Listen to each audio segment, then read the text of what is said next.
هي توجور مغامره لينا، يعني حتى فريق ما يقدر يديرها كوم لوبجيكتيف، سواء ديت الكاس العام اللي فات سواء ما ديتهاش، حتى واحد ما يقدر يدير الكاس كون اوبجيكتيف.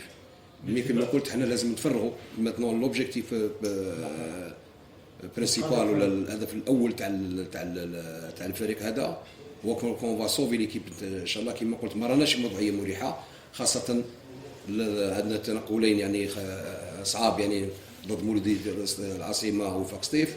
شفنا في هذه المقابله الايجابيات السلبيات، نحاولوا دائما كيما نقول لك نصحوا الاخطاء تاعنا اي دو بيرفكسيوني لي بوين فور. الاقصاء ما راحش ياثر على نو نو ما شوف احنا عندنا دي جوار كيما نقول لك سي دي بروفيسيونيل، دونك ما لازمش نخلطوا بين لقاءات الكاس والبطوله.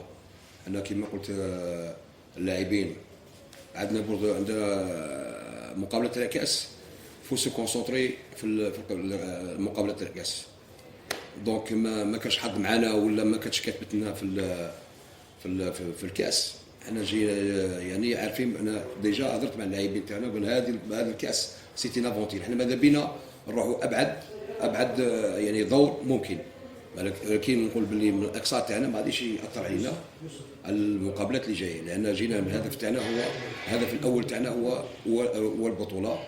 كما قلت عندنا تنقلين صعاب، نحاولوا باش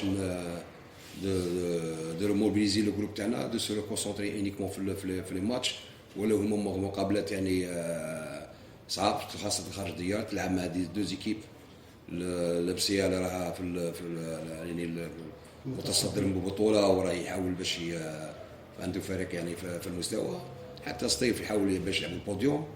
بار كونت حنا اون ايساي دو سيري نوتر ماتير تاعنا ان شاء الله. يعني هذا لا يعني باللي رايحين بدون هدف، نحاولوا باش نحضروا المقابله تاعنا كما يلزم ان شاء الله.